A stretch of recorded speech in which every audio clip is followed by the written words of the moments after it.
Okay, so I'm going to show how to install a blade limit switch on an already installed docking drawer. You can see the little mounting pad is here. I've got the limit switch and I have my small mounting screw that's supplied with the limit switch, so a little easier to start with the lower one. So we just attach that.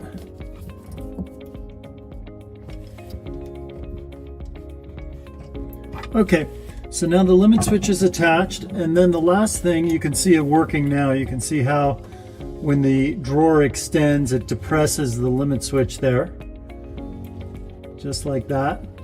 And then the last thing that we want to do is just adjust it. So over on this side, it's kind of hard to see from this angle with the camera, but I can unscrew or just loosen these small adjustment screws, and that allows the limit switch to move in and out like that. So for example, this drawer doesn't extend all the way, so I can extend the drawer all the way out.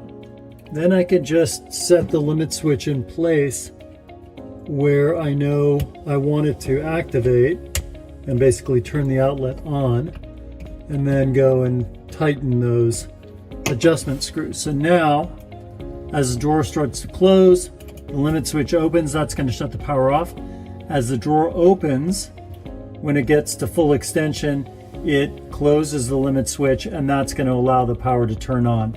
And so there's plenty of adjustment range there so that you can have it turn on and off, you know, a little bit sooner, a little bit later.